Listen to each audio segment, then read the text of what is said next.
কল্পনা করুন তো একজন ব্যক্তির কথা যার সম্পদের পরিমাণ প্রায় 10,000 কোটি টাকা, অথচ তিনি কোনো বিশাল টেক জায়ান্ট বা বড় কোনো ইন্ডাস্ট্রিয়ালিস্ট নন। তিনি জর্দা ব্যবসায়ী, নাম তার কাউচ মিয়া। বাংলাদেশে প্রতি বছর যখন সেরা করদাতার তালিকা হয়, তখন বড় বড় রাঘব বোয়ালদের পেছনে ফেলে 1 নম্বরে উঠে আসতো এই সাধারণ মানুষটির নাম। তিনি বছরে প্রায় 45 থেকে 50 কোটি টাকা ট্যাক্স দিতেন। কিন্তু প্রশ্ন হলো, কাউচ মিয়া তো দেশের সবচেয়ে বড় লোক নন। তার চেয়েও কয়েক গুণ বেশি সম্পদ যাদের আছে, তারা কেন এই তালিকায় নেই? কেন বিশ্বের সবচেয়ে ধনী ব্যক্তি জেফ বেজোস বা ইলন মাস্ক মাঝে মধ্যে 1 টাকাও আয়কর দেননি? এটা কি কোনো জাদু, নাকি সিস্টেমের কোনো বিশাল ফাঁক?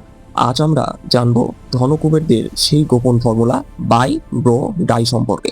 এই ভিডিওতে আমরা জানবো কিভাবে মাত্র $1 বেতন নিয়ে তারা শত কোটি টাকার প্রাসাদে থাকেন, কিভাবে দান খয়রাত করে তারা আসলে নিজেদের ট্যাক্স বাঁচান, এবং কেন সিস্টেমটা তাদের পক্ষেই কথা বলে।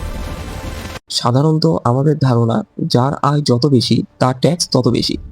কিন্তু বড়লোকদের ক্ষেত্রে নিয়মটা ভিন্ন।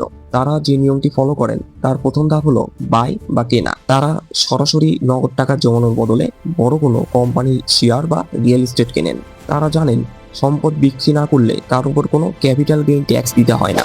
এখন আপনি বলতে পারেন, সম্পদ তো বাড়লো, কিন্তু তারা চলেন কিভাবে? গাড়ি, বাড়ি বা শখের প্রাইভেট জেটে টাকা আসে থেকে? এখানেই আসে দ্বিতীয় ধাপ, ব্রো বা ঋণ নেওয়া। ধনীরা তাদের কোটি কোটি টাকার শেয়ার ব্যাংকে বন্ধক রাখেন এবং তার বিপরীতে লোন নেন। মজার ব্যাপার হলো, ঋণের টাকা কিন্তু আয় নয়, তাই এর ওপর কোনো ট্যাক্স দিতে হয় না। ব্যাংকের সুদ যেখানে সিঙ্গেল ডিজিট, সেখানে আয়কর দিলে তাদের দিতে হতো প্রায় 37%। তাই তারা লোন নেওয়াকেই লাভজনক মনে করেন। আপনি কি জানেন, মার্ক জাকারবার্গ বা ইলন মাস্কের মতো মানুষের অফিসিয়াল বেতন মাত্র $1? শুনতে খুব মহৎ মনে হলেও এর পেছনে আছে বিশাল চালাকি। আয়কর দিতে হয় বেতনের ওপর, বেতন যত কম ট্যাক্সও তত কম। 2018 সালে আমেরিকার শীর্ষ 25 ধনীর মোট বেতন ছিল তাদের আয়ের মাত্র 1.1%।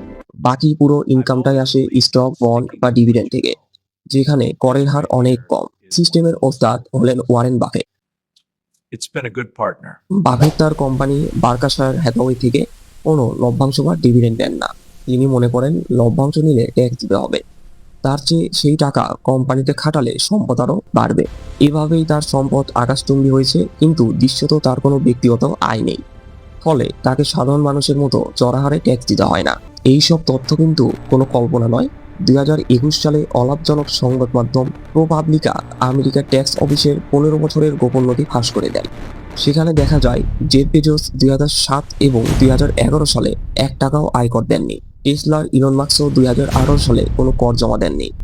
তথ্য অনুযায়ী 2014 থেকে 2018 পর্যন্ত শীর্ষ 25 বিলিয়নিয়ারদের সম্পদ বেড়েছে $401 বিলিয়ন, কিন্তু তারা ট্যাক্স দিয়েছেন মাত্র $13.6 বিলিয়ন। গড় করলে দেখা যায় তারা মাত্র 3.4% হারে ট্যাক্স দিয়েছেন, অথচ একজন সাধারণ আমেরিকানকে অন্তত 10 থেকে 37% পর্যন্ত ট্যাক্স দিতে হয়।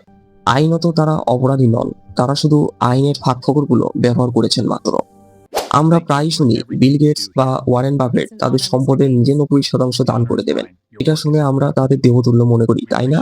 কিন্তু এর ভেতরেও আছে এস্টেট ট্যাক্স বা উত্তরাধিকার কর বাঁচানোর কৌশল। মৃত্যুর পর সম্পদ সন্তানদের দিয়ে গেলে আমেরিকায় 40% ট্যাক্স দিতে হয়, কিন্তু সেই সম্পদ যদি কোনো চ্যারিটেবল ফাউন্ডেশনে দান করা হয় তবে কোনো ট্যাক্স লাগে না। মজার ব্যাপার হলো, সেই ফাউন্ডেশনের নিয়ন্ত্রণ থাকে তাদের পরিবারের হাতেই। অর্থাৎ সম্পদও থাকলো, পাওয়ারও থাকলো, শুধু সরকারের পকেটে টাকাটা গেল না। এটাই হলো ডাই বা মৃত্যুর আগে সম্পদ গুছিয়ে দেওয়ার ট্যাকটিক। এখন প্রশ্ন করতে পারেন, সরকার কেন এই নিয়ম বদলায় না? উত্তরটা সহজ, লবিং এবং পলিটিক্যাল ফান্ড। নির্বাচনী ফান্ডের বড় অংশ আসে এই ধনকুবেরদের কাছ থেকেই। ফলে এমন কোনো আইন পাশ করা কঠিন যা তাদের স্বার্থে আঘাত করে। বাংলাদেশের কাউচ মিয়ার মতো মানুষেরা হয়তো সততার পরিচয় দিয়ে ট্যাক্স দিয়েছেন, কিন্তু বৈশ্বিক প্রেক্ষাপটে সিস্টেমটা এমনভাবে তৈরি যা ধনকুবেরদের আরো ধনী করে।